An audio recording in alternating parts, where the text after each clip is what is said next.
Okay, so welcome back everybody to our third, I guess it is, abutter meeting for neighbors of the upcoming Shattuck Hospital on East Newton Street. I think we all know each other at this point, but I'm David. I run the Blackstone Franklin Square Neighborhood Association, which is co-hosting these meetings along with our friends at Wasana. They also live here on East Brookline Street. So with that, I'm going to turn it over to Frank Doyle, who's the Assistant Commissioner of the Massachusetts Department of Public Health. Frank. Thanks very much, as always, David. Thanks for helping us put this group together originally and for our continued engagement with them and handling all of the connections for the development and posting of this website for everyone to join us to do this abutters group review of the project. So could we go to the next slide, please? So this outlines for you tonight's agenda, and it stipulates there under introductions the different people that are participating tonight from the state side and from the project team side of all of the folks that have been engaged in this for so long. My name is Frank Doyle, as David said, Assistant Commissioner of the Department of Public Health. There is a transition of roles I wanted to announce tonight so that you are all aware of it. I'll be retiring from the department as of October 1, but we have built a robust transition plan so that this piece of my responsibilities right now will transition smoothly and hopefully seamlessly for all of you as you move into the next abutters meeting after this, and a community meeting David and I have begun to speak about as well. So new to the project at this point, though not new to the understanding of all of East Newton because she's the chief of staff to our commissioner. But Jen Burrell has now joined the team in order to provide the kind of leadership from the DPH side of the house that will be required throughout the end of the project. Jen is very knowledgeable and the long-term chief of staff at the commissioner's office at DPH, and thoroughly understands the breadth and depth and importance of this project. You know, Undersecretary Lauren Peters continues to lead from the executive office, the Secretary's Office of Health and Human Services, overseeing this project in a general sense. And some of you may have met Asia Rosenthal. Asia will now be taking more of a leadership role along with Jen on the project as I transition out. Asia is a project manager at the executive office and will be working directly for Lauren Peters, the undersecretary, through the continuation of the project. Gordon, do you want to introduce the rest of the team? I'll start with myself. I'll let them introduce each other, but we met, it was great to meet most of you at the on site, which is more than a month ago now. Hard to believe. So good to see you guys all again. Rick, can you take your design team? Yeah. Like Gordon, it was good to see everybody, at least face to face and in person out in the field back in July. Again, Rick Palvino with SLAM Architects, managing principal for the project, and I'll have my team introduce themselves. Hi, folks. I'm Neil Martin. I'm also with the SLAM Collaborative, design principal, and look forward to chatting with you this evening. I'm Dan Granis. I'm a principal at SLAM Collaborative. I'm also lead the landscape architectural department at the SLAM Collaborative. Hi, I'm Jason Icabelli with Gilbane Building Company, project executive / project manager. I will be on site working along with Brooke, who I believe is also on the call. Hi, everyone. The project manager on site as well with Gilbane. Thank you. So for those that were not at the site visit that we made, both Brooke and Jason are with the construction firm that is building the project. So they have now taken over control, if you will, of the site. We'll begin construction. You'll see the timeline on it a little later in the slide presentation, but they'll be our direct neighbors and regular walkabouts, if you will, on site and direct contact. And you'll see that later in the PowerPoint slide too, as far as contacts for emergent and non-emergent issues as they become more engaged. And we look forward, first of all, we want to thank them for all their efforts so far. They've been a terrific company to work with over the past couple of months for me, and I know for a much longer time for the DCAMM team. But I welcome them and thank them very much for all they have done to date and will be doing throughout the project. So I'll kick it over to you at this point, Rick, without further ado, and we can begin the. Sounds good. So as you can see on the left, we have just a few slides to go over. And this is as a result, a little more detail and conversation based on the last formal meeting we had late June and the field visit that we had back in July. So about four topics we want to talk about: the van parking, the corrections van parking. I know that was a topic of conversation at both meetings. We'll talk about a little bit more detail on the van parking, and talk about property maintenance and security as well. You know, what has been done to date and what's going to happen in the future. I know that the fire pump enclosure, I know there was a lot of discussion on the physical location of it and the physical presence of it, the visual appearance of it. We'll talk about the fire pump enclosure. And we do want to spend time and give Jason and Brooke some airtime, if you will, and talk about the construction coordination. There's a lot to discuss. It's a large project and a lot of moving parts. So between the timeline, site logistics, operations, safety, traffic, and some of the construction measures, and then at the end, the communication and what occurs during construction in an emergency setting and a non-emergency setting. So we'll get to all that. So I'm going to jump. Any questions so far? Very good. As you begin the rest of it, Rick, I just wanted to acknowledge, as I was looking at attendees, Nick Bornstein from Representative Santiago's office has joined us, and we welcome him and thank him for joining us tonight as well. Thank you. I appreciate that. Good to be here. Great, Nick. So let's talk about the van parking. So corrections van is part of the program of the facility, Department of Corrections and House of Corrections. And we talked about the van parking. So your existing condition, this is a plan view. So your residences are right here. And I think everybody knows Albany Street and the access lane, if you will, in the back here. We kind of enhanced this floor plan. So this is or site plan. This is an existing condition. This is that green space. We deleted the trees just for clarity for the purpose of this conversation. So right here is the green space. As you know, there's let's just call it asphalt. That's part of the loading dock that's connected to Albany Street. So there's your existing condition. When we originally proposed vans in the back, we proposed 11 parking spaces. There's 10 formal spaces here and 1 in the loading dock area. We heard you loud and clear that would be a disruption to yourselves as abutters and neighbors. So we wanted to revisit that location as originally proposed. So as we rethought and as we discussed in the field, out in the field, as we were all standing in this general location, we talked about maintaining as much green space as possible to meet the program of the facility. And we are identifying 5 spaces here. And to balance out the balance of the program for required vans, Frank worked his magic, working with the Department of Transportation, and allotted additional 8 spaces out at East Newton Street. So we'll have the 5 in the back and the 8 I'll call it in front of the facility.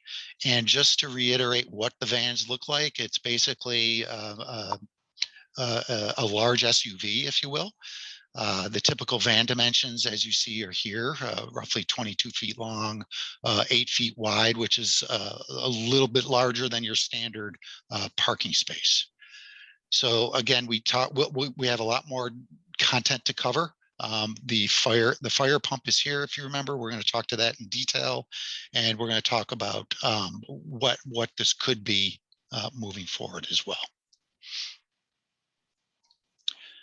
So I think it just makes sense to go through the presentation and then we can revisit because we do have a lot to cover. And I just want to make sure we cover all the content and then we can come back for Q&A and discussion, if that makes sense. Oh, there's a quick question from Josh that I think we can answer. We had a deficit, Josh, if you go back one slide for a moment, Rick. So if you notice in the image in the bottom, we had a van parking in the actual entrance to the loading docks because we weren't providing enough spaces for the needs of the DOC and HOC team. So that's basically accounting for the deficit that we didn't have previously. Good point. Gordon, thank you There's for a pointing question that out. from Josh that came up on the screen. So just to be clear, so in other words, although the original proposal was for 11 spaces in the belief that that was sufficient, you've since learned that they actually require 13. Is that? They actually require 20. So we're still working at a deficit, David, in deference to trying to keep this to the minimum. So where does that leave the other 7? It has to be we're working on operational strategies with the DOC and HOC that aren't fully developed yet. But would allow them, but the bottom line would be that you, with 13 spaces, you could fully accommodate their needs without any additional spaces on the site. Is that? That's the intent that we're shooting for. But as I said, we're constantly trying to make sure we have the accurate data, and DOC HOC is working very closely with us. We're just starting to work on the operational process as we kick off CD to make sure we can speak to more details as we get to our next meeting. Okay, but I'm sorry to drill down on this so deeply, but I mean, it's been the most important issue, it seems, to people. So in other words, there remains some possibility that in fact you will have to find additional spaces that will meet their criteria of being on the site or immediately adjacent. Maybe I could help a little bit, if I might, Gordon. Please. So, we're talking about clinic visits that cause van transports to arrive, correct? As you all understand. So what we did was we did a study 2 years ago about what was the peak over in Jamaica Plain of any one moment in time during the week when there was a peak number of vans on site. And at that point in time, it was 13, 14, as Gordon said. And so we were starting to design for that number. Obviously, with COVID over the past year and a half, the clinical visits have changed dramatically because they couldn't load a lot of prisoners into the vans. They were limiting the number of times that they were visiting the Shattuck Hospital. And for quite a number of months, what we call the ambulatory care center within the Jamaica Plain site, which is where we do these outpatient visits for DOC and HOC patients, they were closed, the ambulatory care units. So they weren't even having any. So the numbers have been very hard to come by to update from 2 years ago what a peak would be on site over Jamaica Plain. So we just got some new data over what's been happening over the last several months. We're trying to digest that from DOC. As Gordon said, they were showing a peak over the last couple of months where it got up to 20 vans on site. The reason for that was there was a tremendous backlog of people from the HOC and DOC coming in for ambulatory care visits because the ambulatory care center had been closed, and therefore there was a backlog of need. So these numbers fluctuate. These are not, in concrete, and we just have to plan as best we can around it. As Gordon said, we've re-engaged with DOC just this week and this past week and talked to them about, we've got to stabilize these numbers. We've got to look at the operational needs of DOC, HOC, but also at the Shattuck with regard to scheduling during the ambulatory care center's hours so that vans could be limited to a certain number. That's going to be an ongoing part of the project to be able to limit as much as possible the number of vans that are coming in. So it does sound wishy-washy right now, I'm sure, to all of you. It's only because these things have been in such flux over the past year and a half. I hope that helped.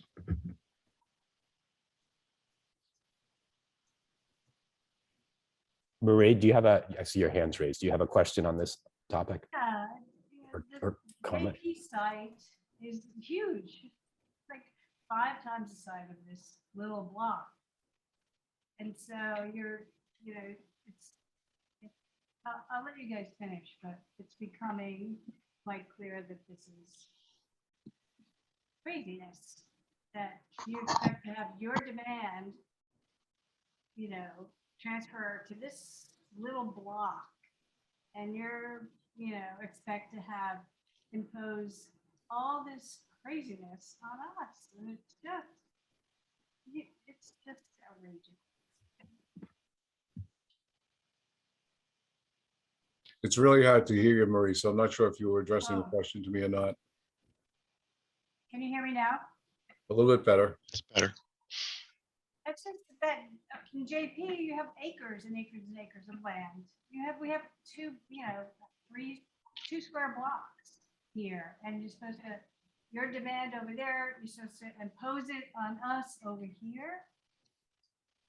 I just think it's crazy with everything else that's going on in this area.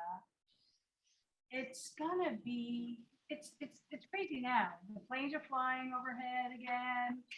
We have these National Grid plates sounding like thunder. You have the loading docks happening again. It's like, this is a very small area. And you're trying to squeeze all your stuff into it. And it's gonna affect us. So just to reiterate again what I've said before on this question, I mean, the Shattuck Hospital serves populations that are the safety net of the safety net, if you will. And the HOC and DOC populations are some of the more needy of our patient population served by the Shattuck, and have traditionally done so for over 65 years. So we are accommodating our patients Well, I get regardless that, if they're but DOC or we HOC. also have mass cast stuff here. Let's accommodate them. So you're bringing all this other stuff, and we're not dealing with mass cast. It's just outrageous. The more this develops, the more outrageous it gets, and you have no understanding, empathy of our situation. Well, I hope some would see that we've had a great deal of empathy in trying to listen, to hear, to try and amend the site plan, to engage with the city of Boston around on-street parking instead. Have you Try talked to and anybody mitigate about, this have as you best talked we to could. anybody about parking on Albany? You said you were going to do Yeah, that. I have reached out to them several times, Marie, but have not heard back yet. I think this You is, should have had a decision before this meeting. It's crazy. It's a waste of time.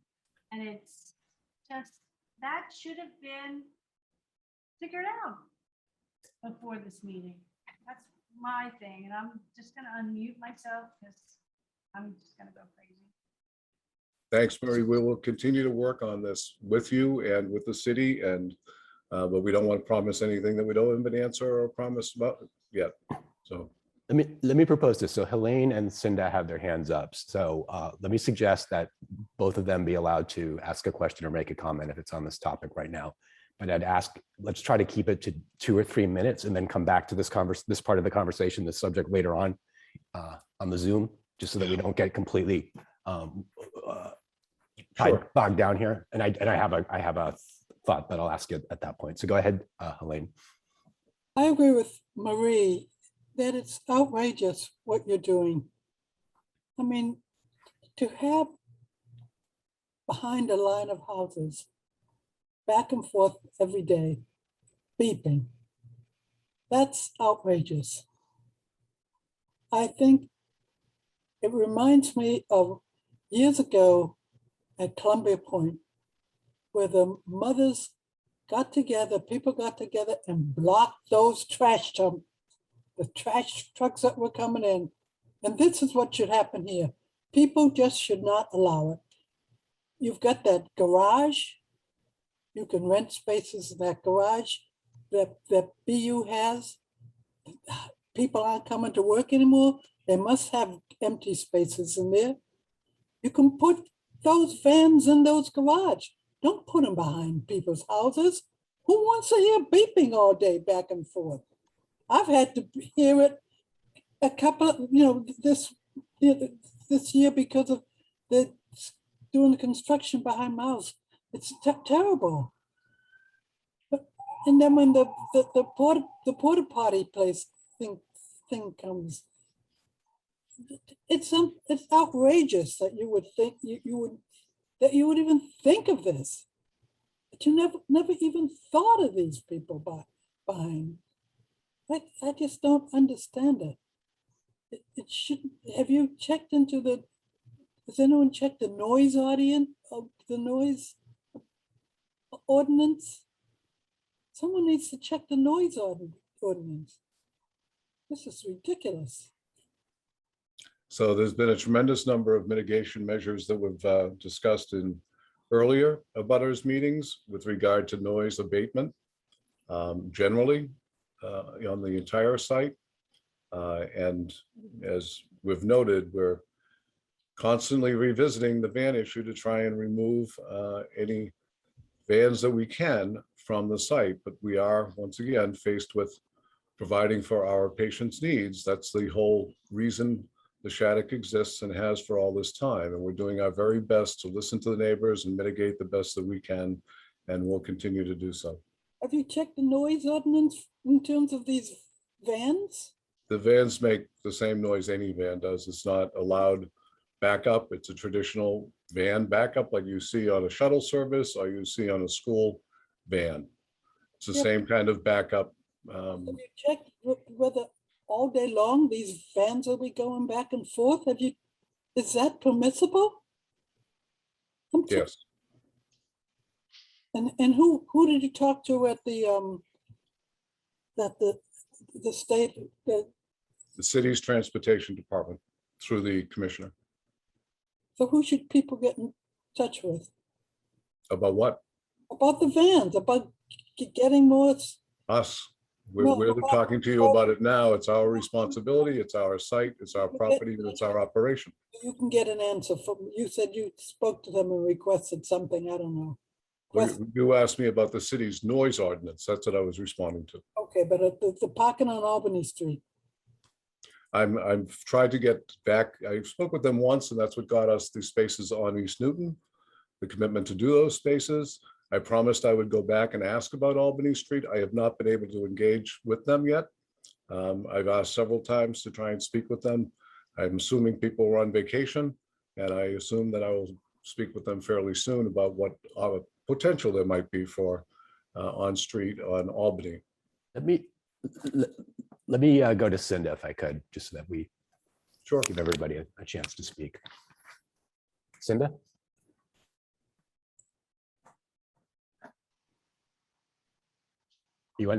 Go ahead and unmute, Cinda. Okay. Yes, I agree with Marie and Helene. My house is the closest to it, and it's not that little bit of distance that you've got from that I think divides the alley in half and then goes towards Albany. This really is outrageous. It is just outrageous that we were not thought about.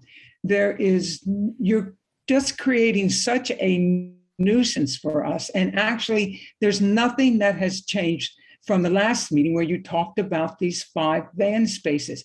It's just, I'm in disbelief that we first of all have to deal with the 2.5 years of construction that is going to be going on constantly behind our houses with big trucks coming in and out and beeping and sawing away at the middle of the loading dock. That's 2.5 years. And then you're going to then set up this van situation for us with the continuation of the beeping, which is just very, very difficult to hear. It's just grating, day after day after day. No, we were not thought about. We just cannot have been thought about. It's just outrageous. I just cannot imagine anyone wanting to live in that kind of circumstances. You are completely redesigning that space to create a nuisance for us. I don't know what else to say at this point. It's frustrating. It doesn't seem to change. 5 to me doesn't look any better than 8 or 9. because it's this in and out, in and out, in and out, in and out. And it's just horrible. You know, You're saying we should go back to putting all of them back in the green space? Of course not. Of course not. Frank, that's not what I'm saying. And you know that. Don't, you know, that's not my comment.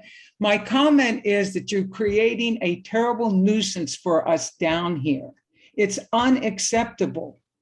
It's just unacceptable. And it's insensitive on who's ever making this decision, whether it's you or whoever else is making this decision. It is so insensitive to this neighborhood down here.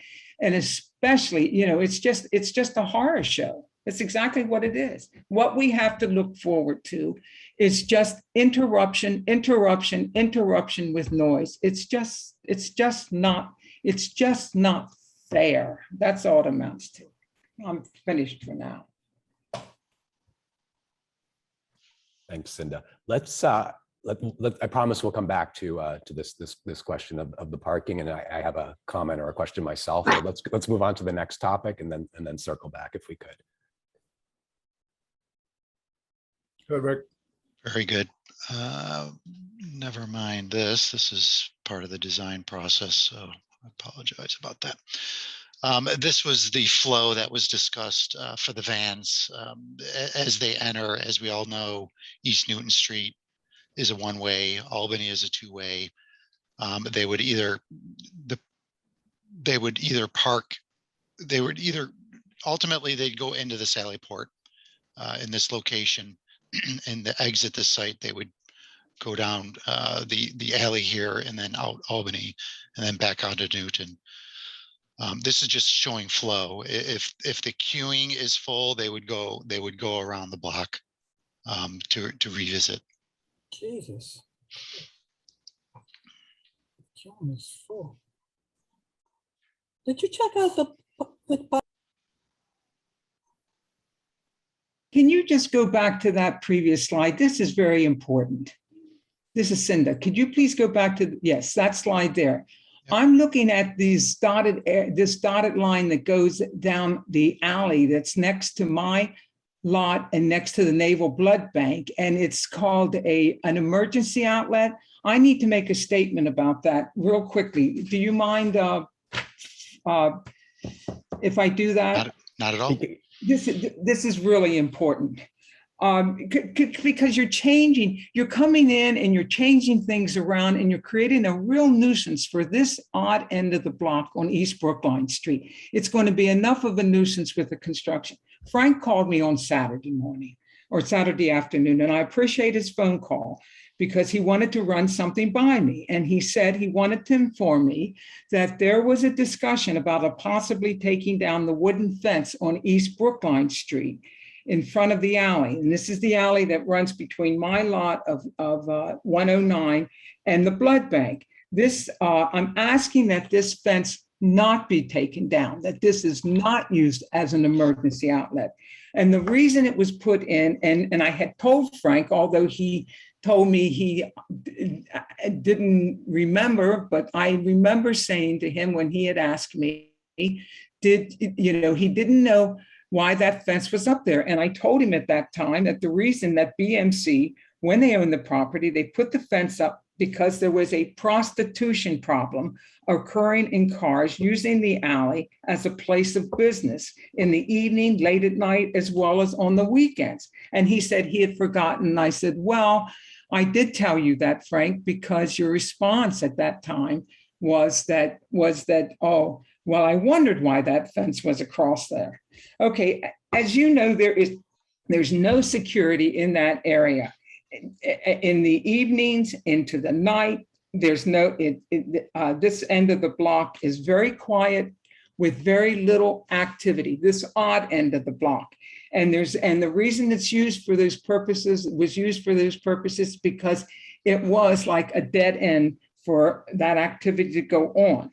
And it does not make sense to open up those gates when you can access that whole the whole Shattuck from Albany Street. And even the cars that park behind their houses, they are used to going down East Brookline Street to Albany and then driving up the alleyway. if you take down that fence, you're just going to, and I understand that there, once in a while, there is some homeless activity behind this, but it is not a camping ground for the homeless or the drug users. I'm requesting that you do not take that fence down.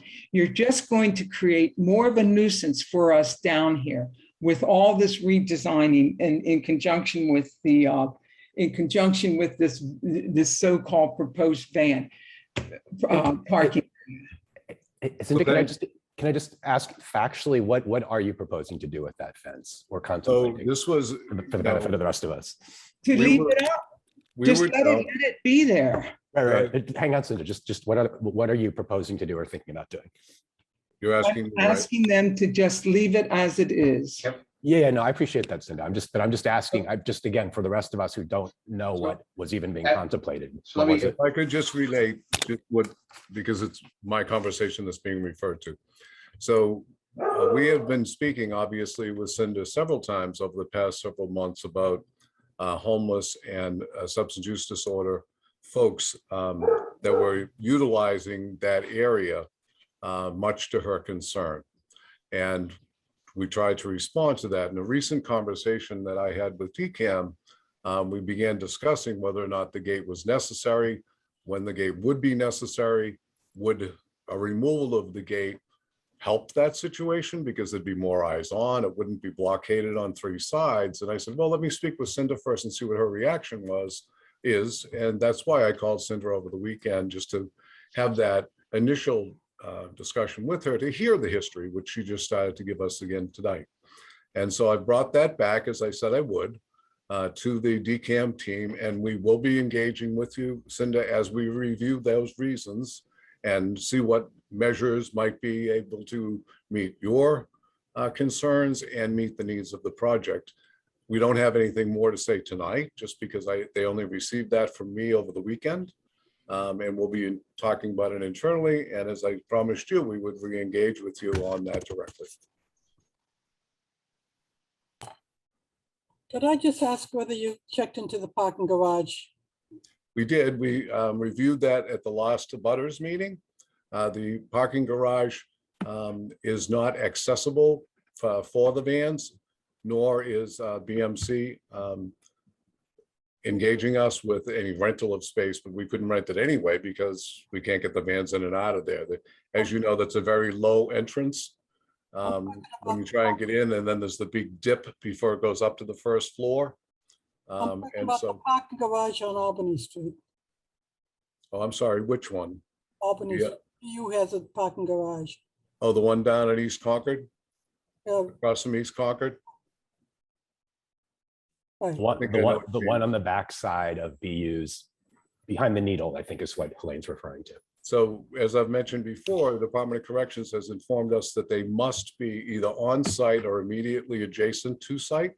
So they couldn't go over and back to the behind the needle. They have to be there according to all of their rules and regulations. So that would not be possible. Seems to me the Department of Correction cares more about those prisoners. Not that you shouldn't care about them, but they shouldn't have preference over residents. Some of them, they shouldn't.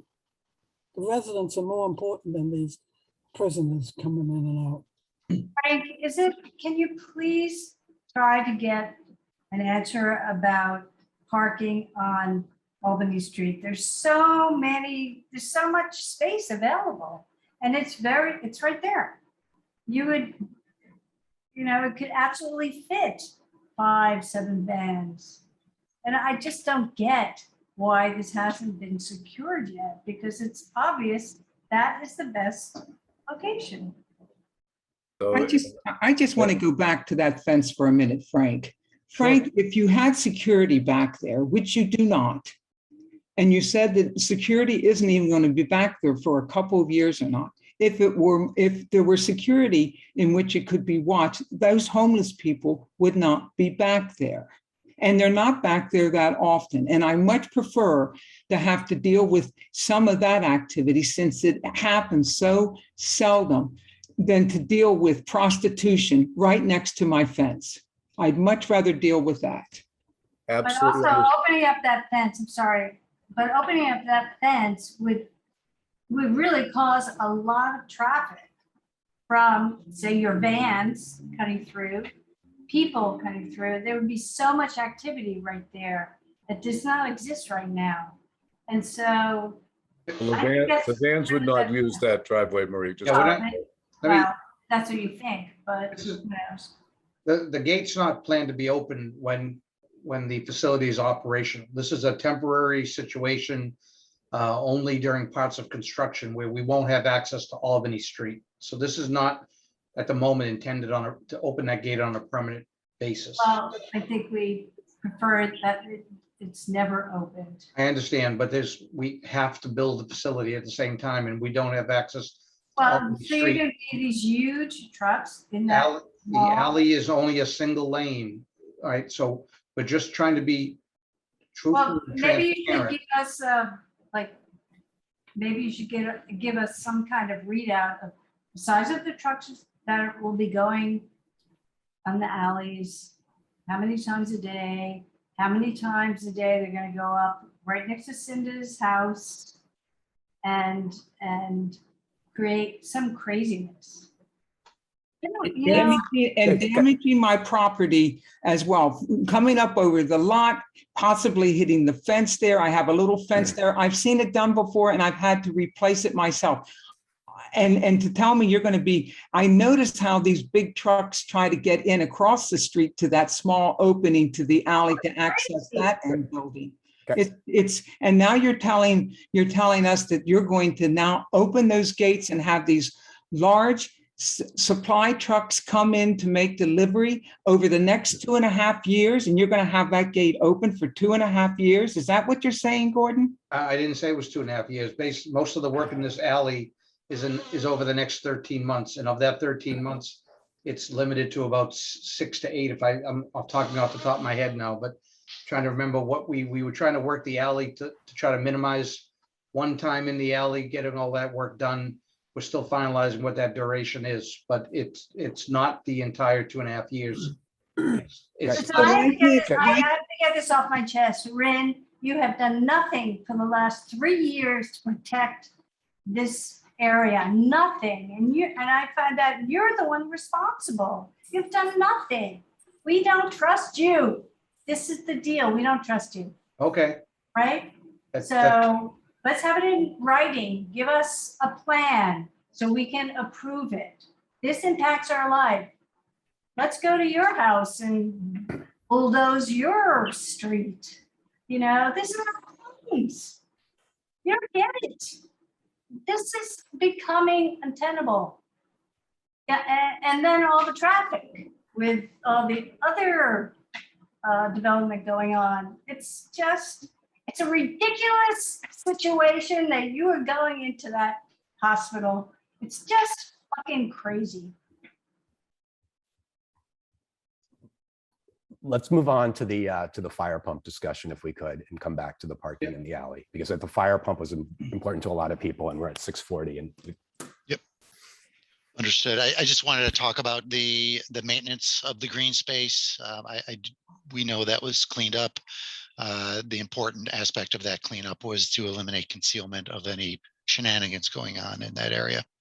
But I do believe it looks quite well. All right, fire pump. So fire pump, here's the existing condition of, this is before the cleanup. This is when we were out in the field. This is the picture. This is a photograph of the proposed location of where it will be located. And with that, I'll turn it over to Neil. Yeah, just hold on the slide. Just to make sure we're hearing what you said, you folks asked us to explore a bunch of options here. One was to put it below grade. The other one was to put it on the front plaza, and also potentially to look at it on the planter as well, amongst others. And we did our research, and to be honest with you, the location shown here essentially had to stay, simply because we need to have the fire pump out of the grade so that it will not close down during a flood. So that's the resiliency piece. It also has to connect to the corner that you see the building to make sure that all of those floors are protected. And then lastly, it does need to get in a extreme event, a fire truck at this location to feed that fire pump. In all cases, even if we weren't doing this transformation for this hospital, the BU folks would have to do this upgrade to stay per code.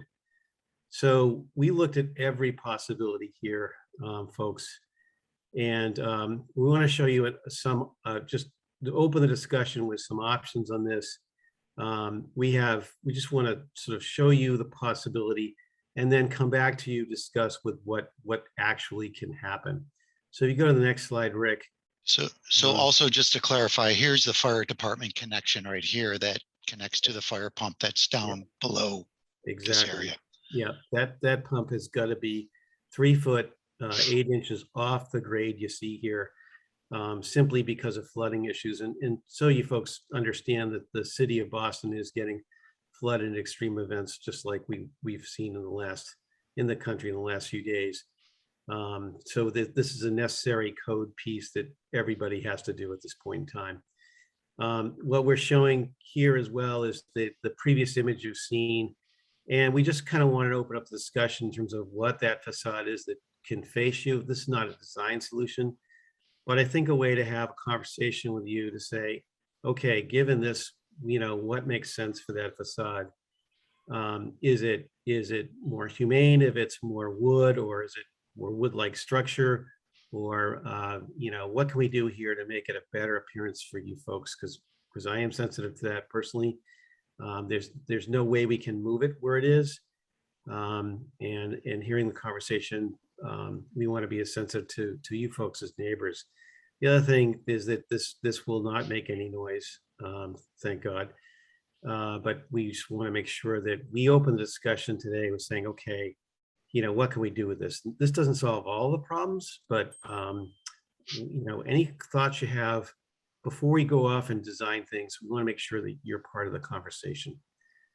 The color, the things that we're sort of looking at is what's the color. The scale is a real issue here because it sort of pops up. Maybe there's a way we can get the scale down so it's more human. You can see a bike rider there. There may be a way that somebody mentioned putting art there at one point in time, but I think this is the one place in the project that a little back and forth would really be helpful to us from the design side. Yeah, I welcome your thoughts. So just to clarify, in other words, what you're telling us is that from your standpoint, the location that's depicted here is the only location that it can be in. That's correct. And that too, even if the design, the design is not done yet, but the basic envelope that's shown in terms of the height, the width, et cetera, is fixed. Is that from your viewpoint? And so just to clarify that a bit, the piece itself has got to be about 4 feet off grade, and the height of the equipment is approximately 13 feet high. So those dimensions begin to sort of drive the whole thing. And inside of this, David, is a whole bunch of pumps and wiring and everything else that's just got to be above grade. The one thing that is sort of good for the neighborhood is that if there is a catastrophic event here, the neighbors are protected from any sort of fire or anything like that falling off the building and onto their homes. I would think that it's well protected for you folks here.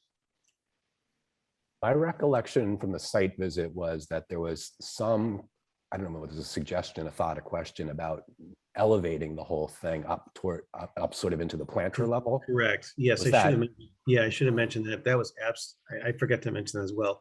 We looked at that as well.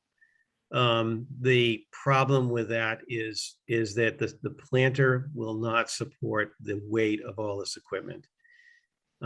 We thought that was kind of a nice suggestion. It takes out the trees, but the other thing is we would have to come back in and rebuild the planters, and that may also have a greater effect on the trees that are there as well.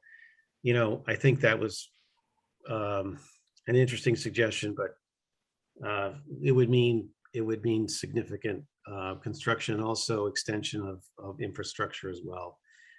further back towards the middle part of the plant and then back to the corner to feed the rest of the system. So in that case also, this thing would be even higher, obviously. We have a question there also. How many of these trees will be removed from the fire pump?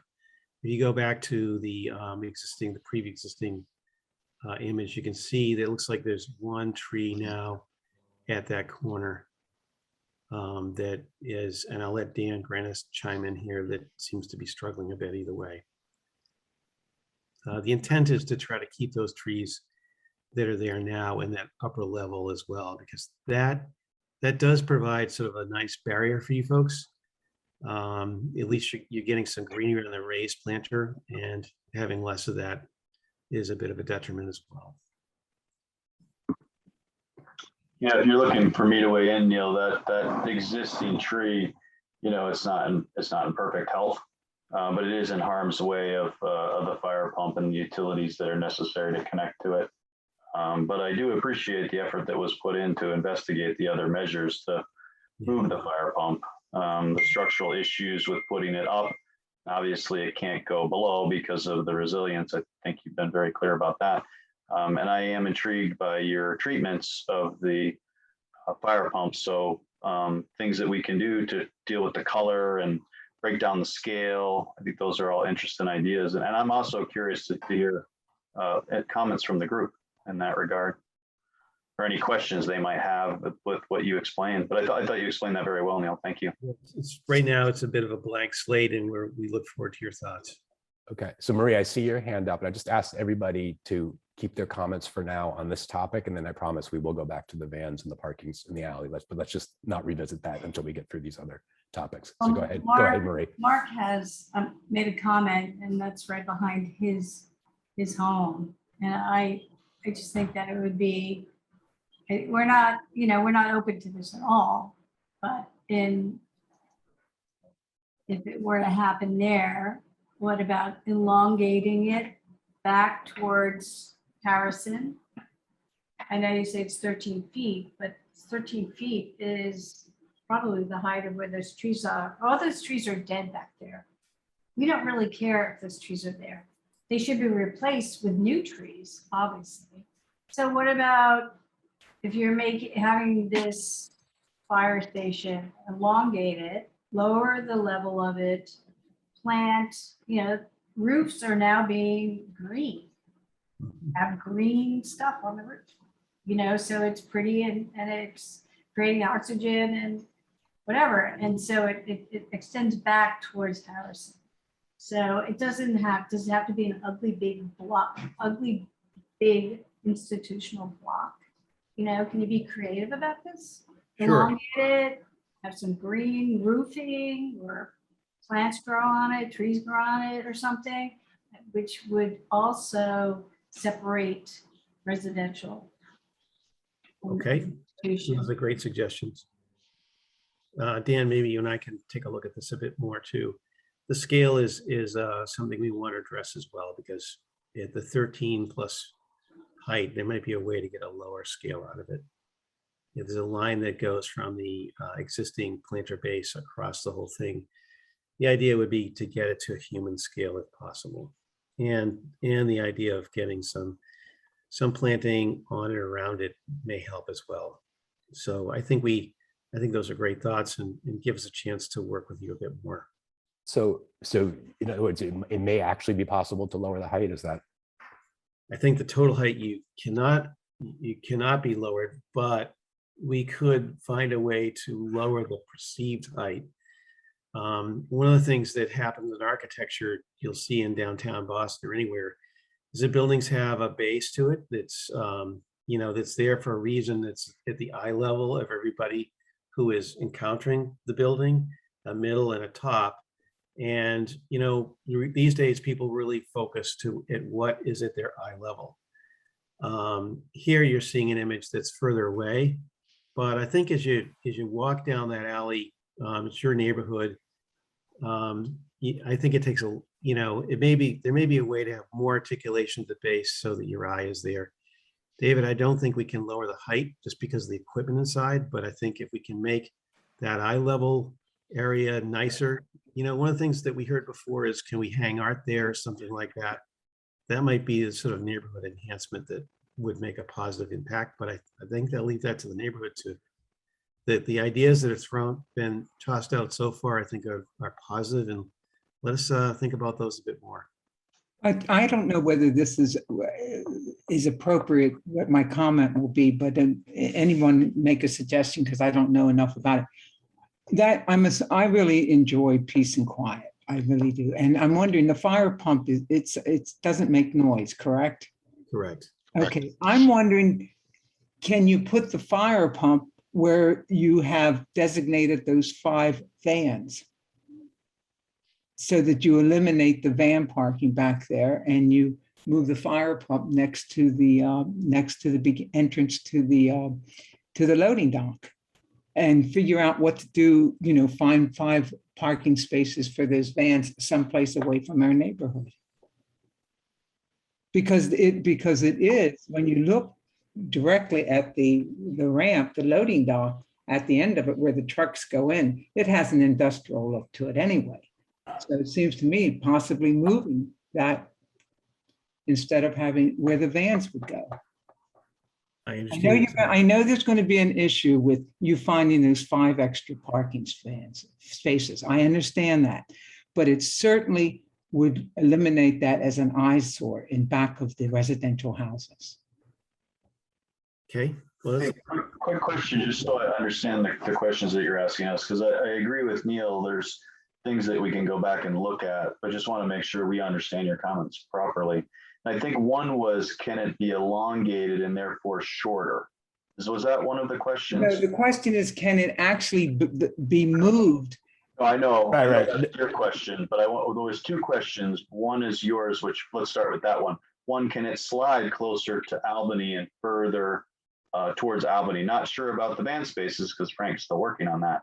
But your question is, can it slide closer to Albany? Is that an option? Can we do that? That's your question, correct? My question is, can it be fitted into that space where you have designated 5 van parking spaces? Slide it down there towards the more industrial look of where the loading dock is, so that we as neighbors would have the green space as it is, and then the 5 spaces would be traded for the fire pump, and that would eliminate the vans. Okay, so your question is, in the event, and we don't know this, and Frank's very clear about this, in the event that we can park the van somewhere else, your question is, could the fire pump be put there? I'm just thinking of it as a possibility of yeah. That's the question. Okay, that's hopeful. And the other question I look at think I heard is that could it be elongated to make it shorter? Was that another question? Yeah. Hi, elongated to make it longer. So this is closer to Albany, so you elongate it. So that it becomes a barrier. Yeah, I see. It becomes a barrier. So here's the answer to both of those. I think they're good suggestions. We'd have to go back to our engineers to see if they can make the pump work from that distance, to be honest with you. And there's the big if there is clearly the parking as the first step to make that happen. But there's thinking out of the box here, and certainly, in that case, it would create a barrier for you folks as well. Yep. Yeah, that's helpful. I just wanted to make sure we understood the questions properly, so thank you for that. Exactly. Thank you. Does anyone else have a question or comment about the fire pump? Let me suggest we're just about at 7 o'clock. What other, before we go back to the alley and the van parking, what other topics do you guys have on your side that we? So there's a lot of construction logistics that we'd like to talk about. We can run through these quick. Does that make sense to do? Yeah, let's do that. Yeah, because there's just a lot how Gilbane, the contractor, is going to handle the site. And I'd like for them to have a chance to speak and how they're going to secure the site and operate within the site. But before we do that, this is a schedule similar to what you saw last time we met. So September mobilization any day now with Gilbane, and Gilbane will speak more about that.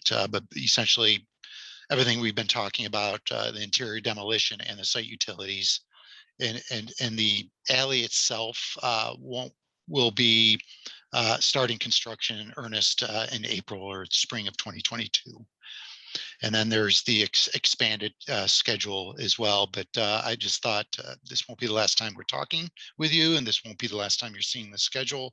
But I just wanted to highlight the next, let's just say, quarter or two of activity that needs to happen. So with that, I'm going to turn it over to Jason to talk about site logistics. Hi, everybody. Like I said, my name is Jason Iacobelli. I'm with Gilbane Building Company. I think I've met most of you at the neighborhood meeting we actually had on site. So I'm the guy that was there with our superintendent, Kim, who I'm sure you'll get to know once we start construction. But the next few slides, I know we want to get back to the other ones and those questions, but I'll try to move through these pretty quickly. And if you have any questions, feel free to ask me. So the initial site logistics or our site setup, we're looking to start that in September initially, and what the back corner of the building is going to look like. That is our primary means in and out of the building. We're going to utilize the existing loading dock. It's there. It's a good opportunity. It keeps all the deliveries in off of Albany Street. There's a wide street, a big open area. So you can see by the red dotted line, we're going to set up an initial site fence, and it kind of looks like that upper right picture. I'm not sure what the color of that scrim will be. That's green, but we're going to fortify it a little bit more than just putting regular fence up. We're going to have those Jersey barriers below where we can fit them, and then put a fence on top so that you get the height out of it. That eliminates, in stormy conditions and things like that, the risk in, overnight something blowing over and then having a problem for everybody, and then reacting. So this is a good way to be proactive. And DCAMM, I think, fully supported this. So that's great. So we have synergy there. So you'll see that type of system set up in various locations around the project, but the red dotted line shows it there. And that's going to be our primary means in and out, including for all the workers to come to work every day, outside of when they come into the plaza to actually do the work there. There'll be a man gate, that little door you see, that's going to be a gate. And there'll also be a large double gate or a sliding gate on Albany Street to keep the trucks coming right in off of Albany, in and out of the loading dock area. And that's initially when we start to set up in September. Just keep in mind that as construction moves a little bit throughout the project, that is kind of a fluid type of thing, and we'll have to make a little tweak here and there. If we have to go into the street for something into Albany, we might open some of that fence up and so on and so forth. So if you could go to the next one, Rick. Our daily operations, typical Monday through Friday, that's our plan right now. Work will not stop before 7 a.m. Saturday, if something does come up where it is a weekend operation or evening, that would probably only be requested by any of the local authorities that might have jurisdiction in that area. Somebody might say, we don't want you working in that busy street to do a tie-in during the day. We'd like you to do it on a Saturday or off hours, if that even happens. And that would be by permit only, as those conditions come up. We're not planning on many of those right now at all, but typically we would start no earlier than 7 a.m. And that will be strictly enforced. Just to pause here for one more second. Gilbane really prides itself on initial early worker orientations. So everybody that comes in, not just the company itself, but every worker that comes in will go through a good hour orientation or more to understand the rules of the job and to fully understand that they're not going to have any idling or queuing prior to 7. We're not going to move a dumpster out prior to that or anything like that. It starts at 7 a.m. And our superintendent, Kim, who many of you met when we were there that morning, I've worked with her for years, and she strictly enforces that. If something does happen and there's an infraction, we will address it immediately so it never happens again. But I want to let you know that you have our commitment to enforce that rule. We're also in our mobilization plan. with the city and with all our contractors, maintaining the Albany Street main means of access in and out. We're going to use the primary arteries to get in and out of the site, hopefully minimize traffic. You would go to the next one for me, right? So safety and security around the site. I know safety keeps coming up in different capacities on some of these conversations. Our plan is always safety first. We start all our meetings and everything with safety. It's first and foremost on the project for Gilbane. So our intent is we're going to keep all the public and private roads and walks clear of all debris. There'll be no staging of anything on any of those areas at all. It'll all be kept in confines of the site property. Storage of materials and equipment, same thing within the site. And we have a daily cleanup policy. Everything gets put into the dumpsters, which will be located down in that loading dock. So you won't even see those, and that gets done daily. So it's not just outside, it's also inside of the building. And having a clean site keeps it safe. It sounds a little cliche as a lot of contractors use it, but it is, it makes for a very smooth construction process, and we want everybody going home in the same capacity that they came to work. So safety is paramount. For security, which goes along with safety at this particular site, listening to the needs. I've been on a lot of these calls, kind of silent, kind of listening in. We're on site during the day, as you know, but anytime we are not on site, we will have security during all those off hours, overnight, and 24/7 over the weekends and holidays. Our plan is to also have somebody at that entrance point where we told you there would be a little man gate there to check workers as they come in. So anybody can just walk into the site, because there's a lot of dangers once you go in there, and they would have to be escorted. So we're looking into a badging process to keep the site secure and safe, not only during the day, but on off hours. And they'll be conducting rounds during those times as well. We haven't set the times exactly, but it's a large area, both inside and outside. So we'll set them so they're done continuously.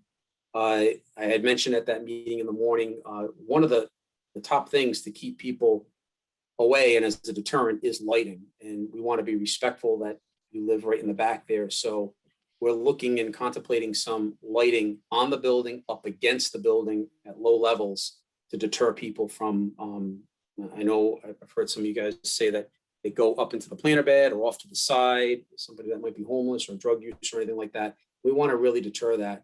The rounds are one thing by security, but lighting helps as well. So we're looking into those options. And like I said a moment ago, the secure perimeter fence, that'll happen around the project as well as in the front at the plaza too. But I wanted to show you where it most affects where you guys live. And we'll have signage everywhere. What goes along with safety and security is signage. That's just an example from another that you see there, respect this neighborhood. We have that in a few of our job sites, but signage is crucial. We don't want to overload it because then people tend to not to pay attention to it, but there'll be no idling signs. There'll be, and we'll have superintendents roaming the site, but there'll be plenty of signage that'll be posted at different areas with phone numbers, emergency contacts, things of that nature too, and restricted access areas. So Frick, you go to the next one. Worker access and parking. The site is very tight, as we all know, so there's no on-site parking allowed for any of the workers. The only vehicles that will be on site is delivery vehicles when they go in. If it's a stake body truck or somebody making a delivery or moving something out, pulling a dumpster, there's no room on site, even for the foreman to bring in a vehicle. They'll have off-site parking. So construction activity related vehicles only, and that will be strictly enforced. I did touch upon quickly that we'll have site access will be limited to one location, and that's strictly for security. We're going to implement that. That should work out pretty well. And they'll be escorted in from that gate if it's a visitor. Delivery and truck routes, I also just quickly touched upon that. We're going to use the major roadways and highways with the deliveries off of Albany. They'll turn down East Newton to get to the plaza, for the plaza construction that'll be ongoing at that time in this first phase. So the plan is to minimize or eliminate any of that activity through any residential neighborhood. If somebody takes a wrong turn by accident, it's going to be hard to control that. But when we sign people up in our contractors, they're familiar with our logistics plan and our trucking routes. So they should communicate that for all their deliveries. And going back to the, sorry, one more thing, no, sequence scheduled deliveries to eliminate congestion. And I know that's that could be a problem. It happens on a lot of construction sites. We will have very detailed deliveries so that nobody is stacked up on any street. And Kim, like I said, who you met, is very diligent about that. We have delivery boards inside the building where everybody signs up for a certain time slot for delivery. So we can eliminate that stacking. And generally, if somebody does show up earlier, we send them away. So we will be diligent with that too, to keep the congestion to a bare minimum, those areas. And when they do come in and out, we'll utilize a flagger to make sure that the truck gets safely out into the street and into the property at that point for any large deliveries. Okay, Rick. Dumpsters, like I mentioned, they're going to be down in that staging area at the bottom of the loading dock. They will be covered. We will have dust control measures throughout the site, especially during the drier months. All the proper permits will be established. We will have walkthroughs with the local authorities, probably at some pretty intense cycles, to make sure that everybody is in the know and is comfortable with any logistical changes that are happening. Snow removal, hopefully it's minimal, but we will make sure that when we do remove snow, that it is not just pushed off to the side to be somebody else's problem. That's something that can happen sometimes, but we were diligent in that, and I want you to know that that is being looked at and will be monitored, and making sure that the sidewalks and any of the entrances are also clear, ice melt, and we'll have our laborers around constantly policing that. Some of the additional measures that we do that I thought of that affect that it's nice to know for you guys is we have a strict no radio policy. It's not only a distraction for the workers, it's also not nice for you guys to hear anything like that from any windows, and they can sometimes be a real big nuisance. So we don't allow them on site at all on any Gilbane project.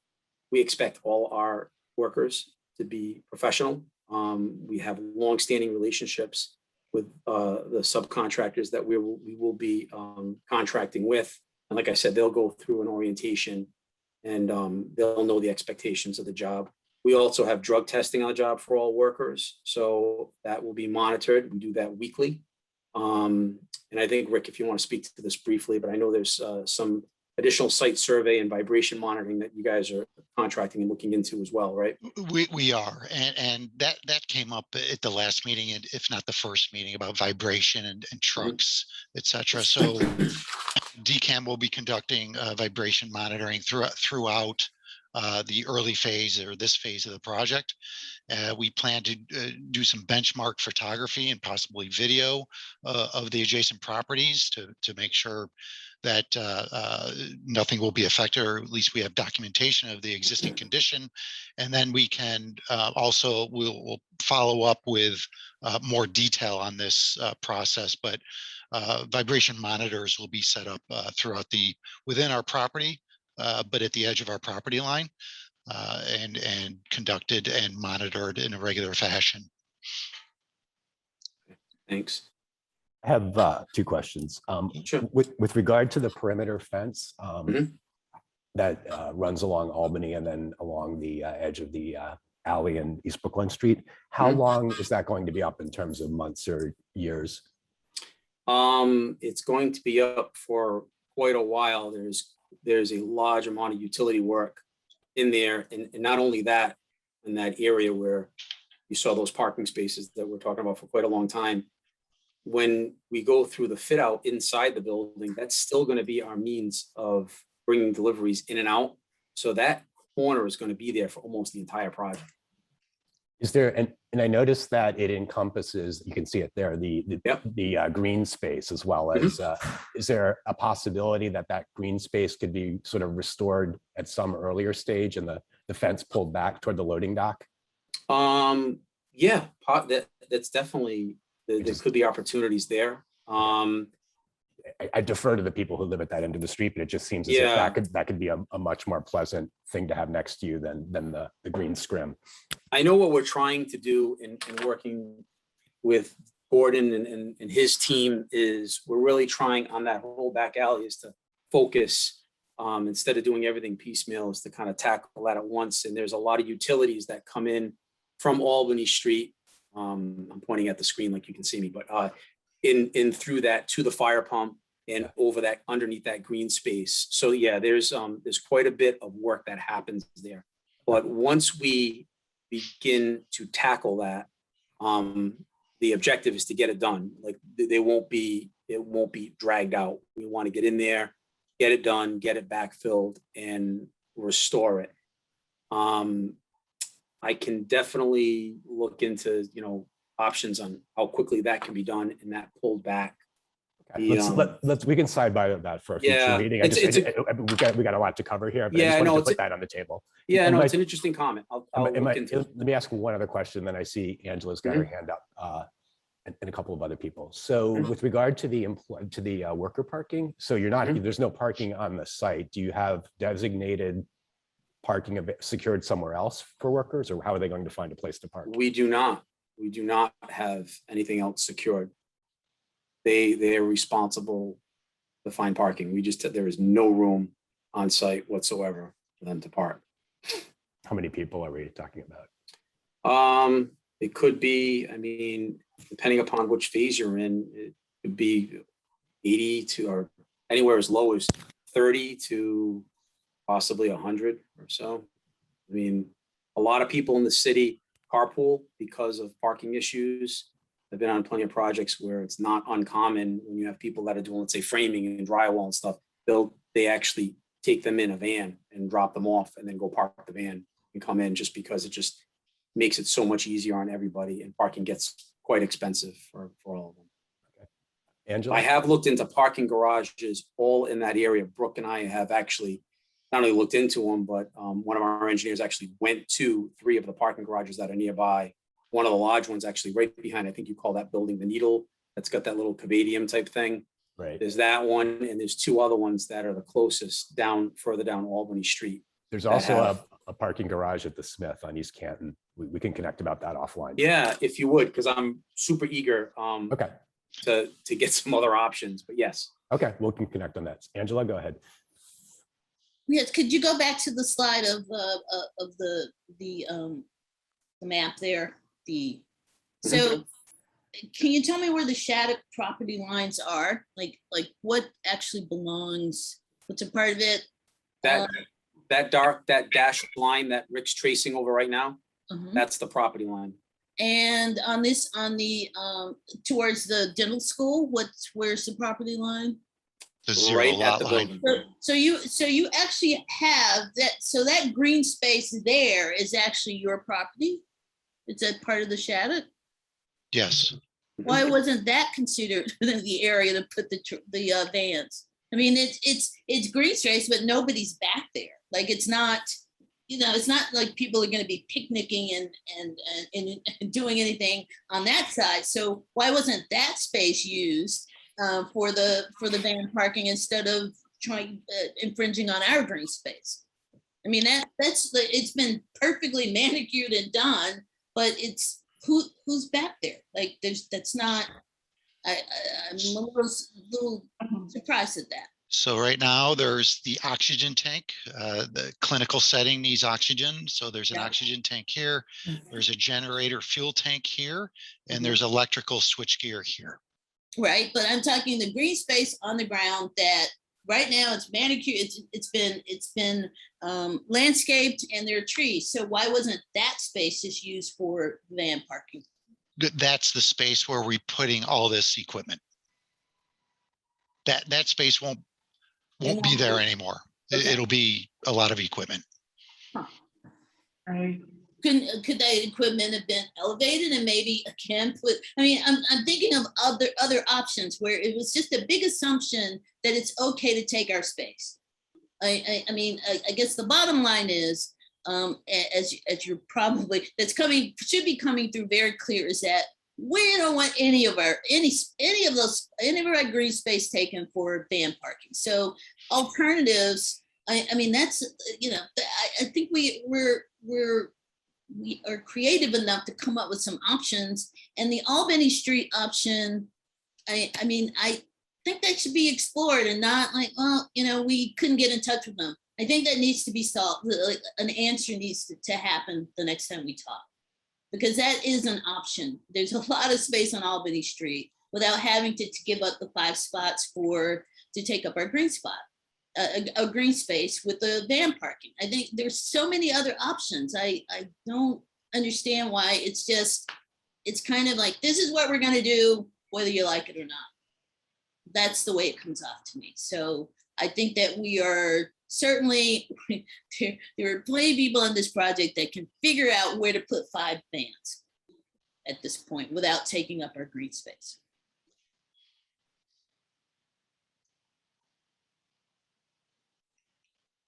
Noted.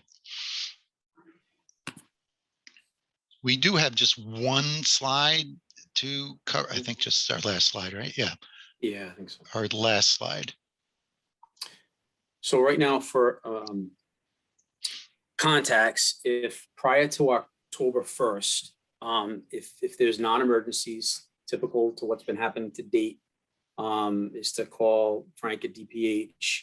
If there is an emergency, there's a new name and number up there, and Brooke Sylvester, who introduced herself, she's on the call, is our project manager with Gilbane. So if something is an emergency, that's her cell number, please call her.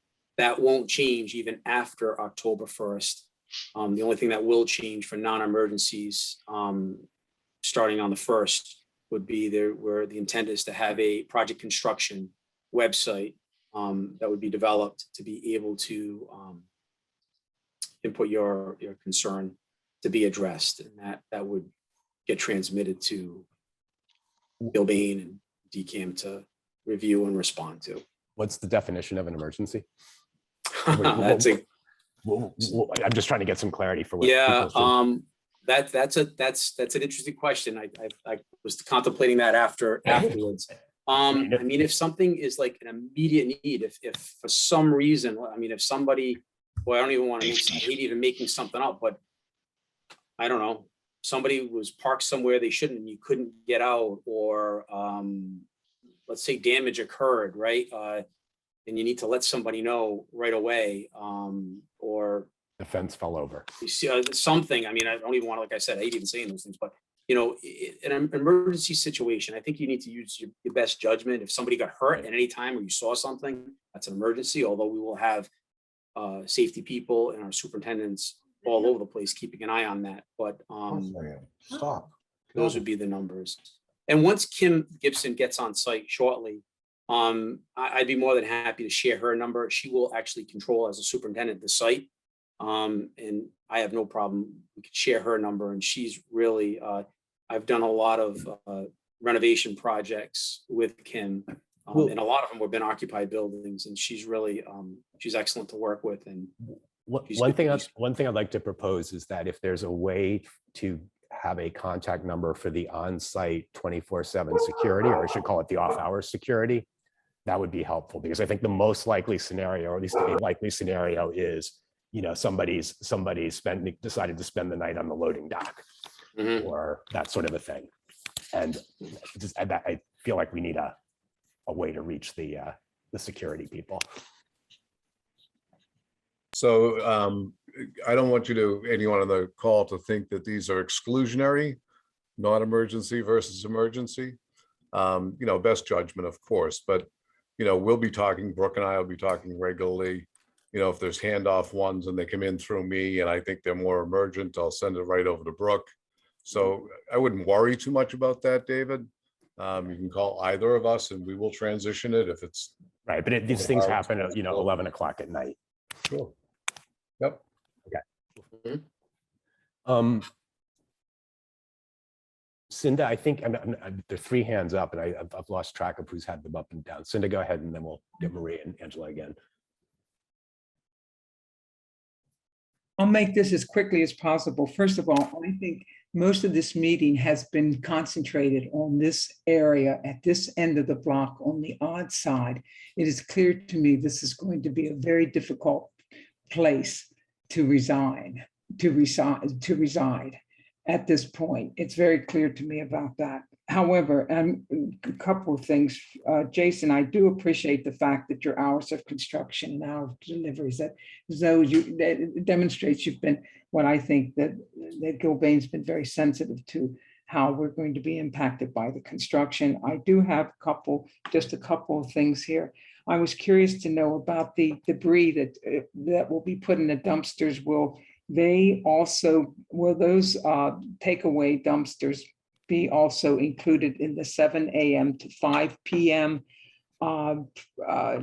Delivery and pickups, and as well that the dumpsters are not dropped? That's a very important thing. And then the other thing, and this is the last thing, I noticed you had said something about vibration monitors. We have just gone through the extension of the dental school, and they ended up using long 38 pieces of sheeting that were 40 feet long, which they slammed in and also pulled out. And our buildings, at least I know from my experience with my building, really underwent a lot of stress and lateral stress specifically. And I'm just curious to know, can you at least describe to a certain extent what kind of impact these vibrations do you think will have? And that I'm requesting, and I'm sure other neighbors who own down here on this side are going to request the same thing. We're very concerned about, keeping our foundations in condition. And so as a result of that, what kind of vibrations are we to expect? And will you take great care when you start turning up the soil or turning over the soil? Sure. Great questions that we've actually talked about a lot with our contractors and internally. So on the dumpsters, I'll start with that. They're going to be placed inside of the loading dock. Rick, I don't know if you can point down where they go, right under that overhang inside of there. They will not be touched prior to 7 a.m.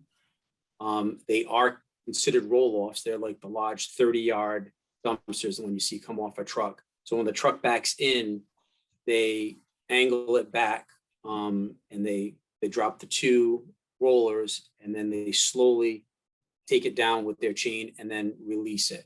Nothing will be dropped. We have to take care of the surface on that loading dock. Our intent is we do not want these dumpster companies acting like animals in there in a sense and just dropping stuff. That is not tolerated.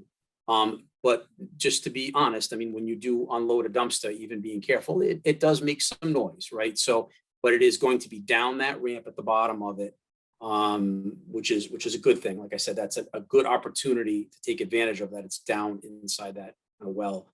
So we will be very cautious of that, and I'll let our team know to keep an eye on that as well.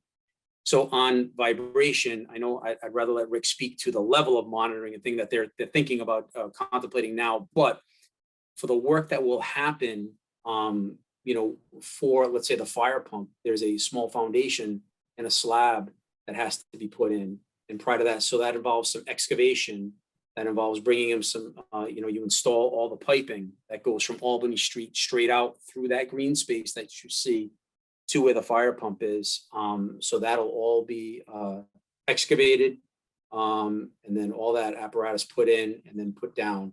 So, I mean, just what happens with that is you'll see an excavator there to dig it.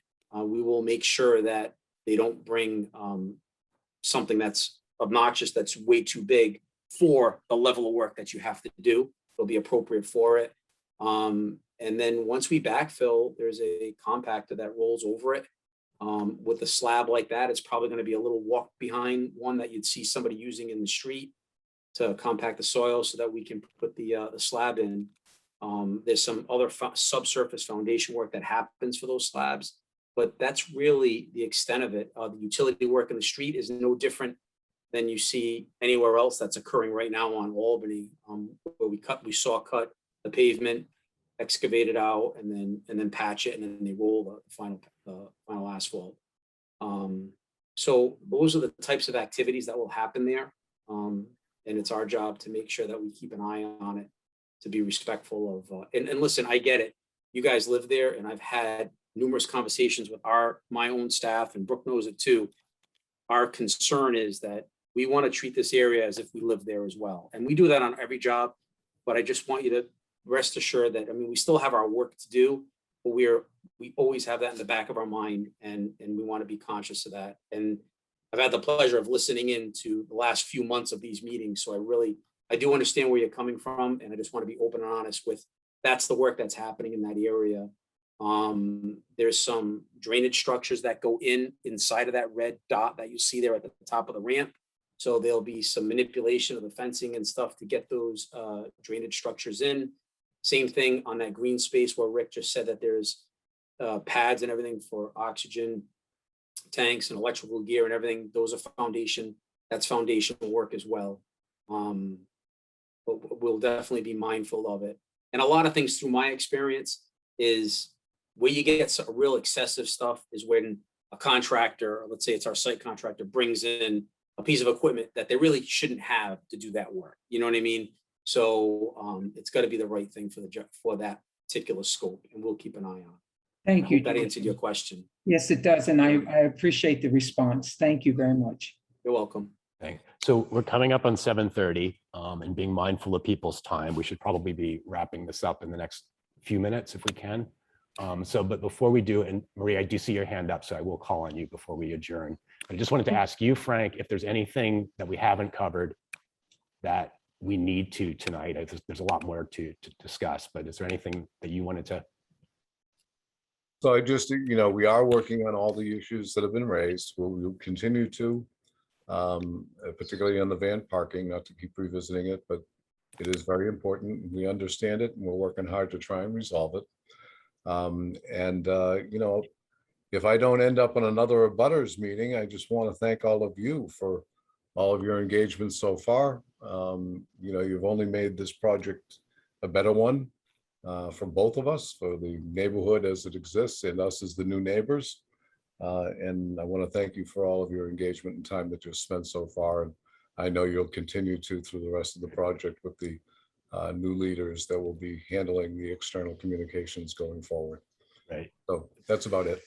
Thanks. And as you and I discussed, you're not quite free of us even after we adjourn tonight, because you're going to be hosting, I guess is the right word, a meeting that will be focused on the operations of the Shattuck, as opposed to sort of these abutter specific issues that we've been talking about. And our sort of tentative thought, subject to scheduling, is that we might do it during our regular Blackstone Franklin Square meeting on September 17th at 7. So everybody will be welcome to come to that, but that will be, again, focused more on the operations of the hospital, who it serves, et cetera, as opposed to the issues we've been discussing tonight. Yeah, much more community-wide issues rather than direct focus.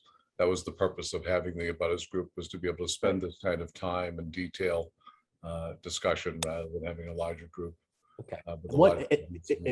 Back to the abutters thing. It's at our next session, in a month or two, whenever it may be, we should probably speak to the topic of what we would like that green space to look like along along the alley, because that was something we discussed during the site visit, but I don't know whether any more design has been done or not. But it just seems like we should go back to that. Okay. So I have one question to go back to the issue of vans and parking that I'd like to ask, and then I see Marie and Helene, you both have your hands up, and I'm gonna try to be brief, and I just ask Marie and Helene, you be brief also, and then if there's anybody who hasn't spoken tonight, who wants to, if you could raise your hand now, and we'll give you priority. But here's my question. Obviously, you've heard clearly that about the opposition to any parking, van parking in the alley there. And you've also, I think, heard that East Newton Street is everybody's preference, and then Albany Street. Is there a way to require the Department of Correction to prioritize parking on East Newton Street and any other locations that can be found that are less impactful as opposed to more impactful? What I'm understanding from you is that the number of vans at any given time is dynamic, not fixed. And so therefore, if there are 13 spaces, the first 8 have to be on East Newton Street, then the next 5 hopefully have to be on Albany Street if we can get that, et cetera, and working our way down. Would that be possible to do? I think that's a great suggestion, David, and we will certainly speak with the DOC and the HOCs and see if we can work that into their operational plans.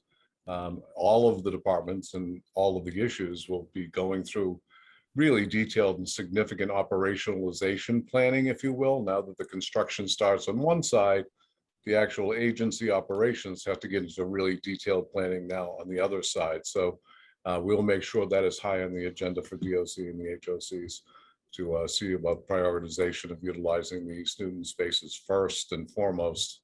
I have not visited that with them yet. Good suggestion. We'll do. Helene, go ahead.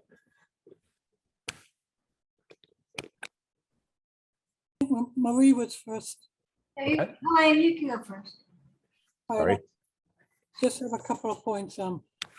Maybe I missed it, but will the fence have some sort of covering? I've seen these fences which are nicely covered in green, so it looks like grass or whatever there. Yes, it will. It's I guess the technical name for it, we call it scrim. If I happen to say that, I probably should have explained that. But that will be on top of the fence. And the fence is actually inserted through those concrete barriers below, which really stabilizes it. Okay, thank you. Okay, you're welcome. The next question is, the worker parking, are you looking for a space that you could have the workers come and then be delivered to the site? I was looking at options for just having enough parking, like to be able to point some people with a couple of options and notice those large parking garages nearby. So we actually went to them. Do you know of any larger lot or anything? Is that, because I would welcome if I missed something. Maybe before, I think, I don't know if the Smith did something like that. It came up, I don't remember what they did. Okay. Yeah, that was my suggestion, Helene, the Smith. They have a lot of empty spaces because they built a parking garage for two large buildings and they've only got one right now. Okay. Great. Will they get a reduced rate if they park in there, or will you all pay for the parking? Yeah, I think they're actively looking for people to park in there. So Really? Okay, that's excellent. If we could connect somehow. Yeah, I don't even know where that is, but yeah, I can get you that through Frank. So perfect. Thank you. Cool. Okay. That would be great. Very, very much appreciated. I will look into it. Sorry to interrupt you, Helene. Is there anything else? Is Gilbane a union contract, or is this a union job? Gilbane is signatory to the carpenters and laborers. So any carpentry and labor associated work will be done by union trades. Is there any other kind of work that won't be? Well, it depends on who wins the bids and everything, but anything else besides that, mechanical, sheet metal, electrical, Okay. all those other types of trade contractors, but could be non-union potentially, or they could be union. But a lot of times, to be just honest, with a larger scale job, most of the time, those companies that can handle that kind of volume tend to be union, but not in every case. So All right, and that stuff that's green space that Angela brought up, with the stuff that you're putting there will be permanent, or is this just during construction? permanent. Okay, thank you. When we're done, like it won't look like that's just the green shading there. That just shows, I think it's just for an illustration. There's stuff on both sides. Thank you. Yeah, you're welcome. Marie, you have the last word. Thanks. Two questions. So the square dotted line that goes along the alleyway, why can't you put that separation on next to the loading dock wall? Are you doing improvements or something to that area? Digging down and you can't do that? Yes, that's correct. From that whole area, in fact, like towards the left-hand side is actually where that fire pump is going.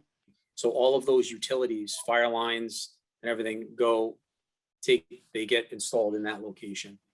Well, the fire pump was actually not that Yeah, right. far, Right there.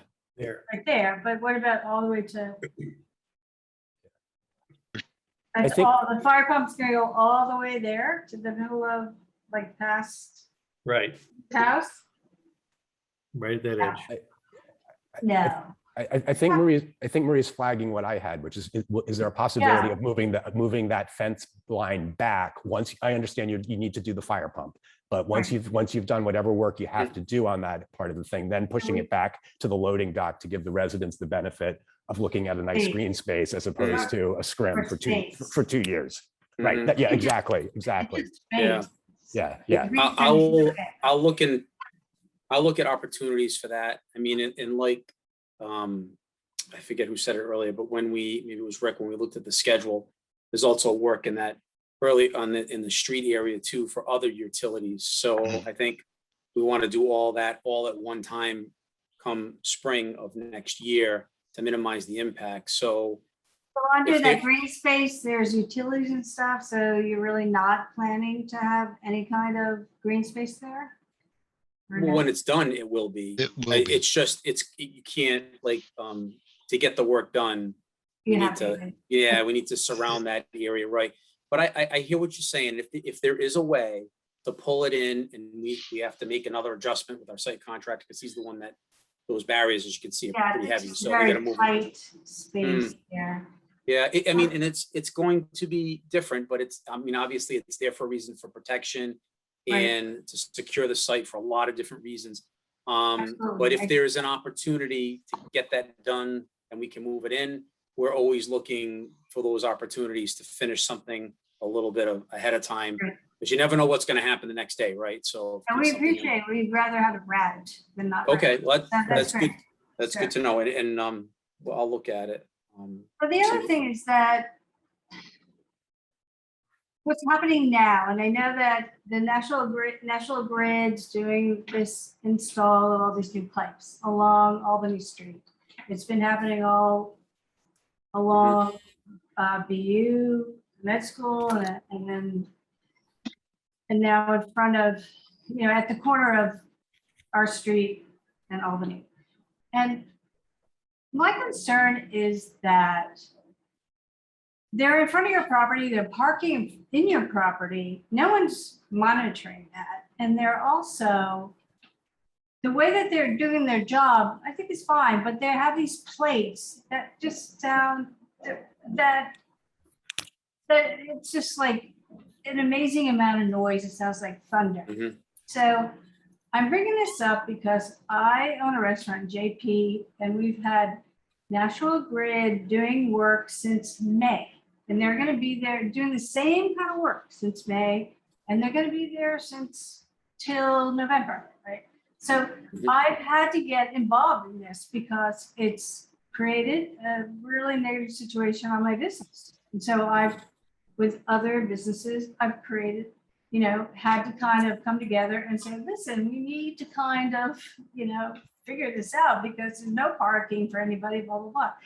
But my sense is there's no one from the Shattuck monitoring this. And I guess that's Bryn's job. It's like there's no one, they're parking there, which I don't really care about, but it's the noise and the way that they're doing the plating.